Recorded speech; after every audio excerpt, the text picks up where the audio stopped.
ثابت بنانی شاگرد انس بن مالکه، از این انس بن مالک روایت کرد و انس شاگرد رسول الله و خادم رسول الله است.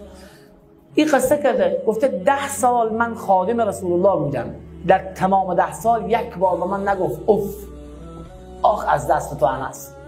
بچه 10 ساله خب 100% اشتباه میکنه، نمیکنه.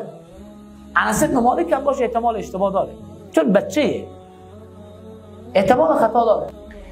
میگه یک بار به من اف نگفت، ولا قال لی لشیء لما فعلت، یک کارو نگفت چرا این کارو کردی یا چرا این کارو نکردی، یک دفعه هم نگفت. این میگن معلم. انما بعثت معلما، من معلم فرستاده شدم. معلم ایه، نه که فلک بیار چوب رو بالا کش بزن 300 توش. معلم این میگن. به لحاظ انس جان خودم بری و فدا میکنه، میگه به خاطر تو جانم میدم.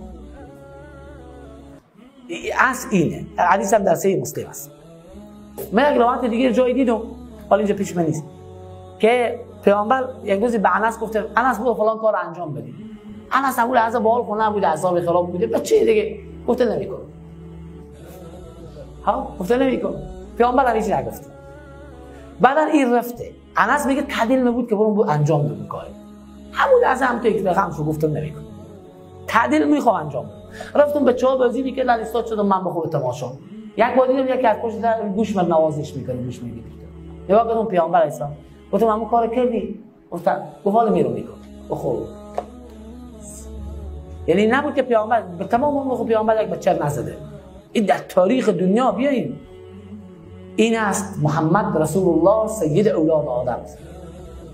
بیاین بفرمایید مثل در تاریخ جهان نشان بدید.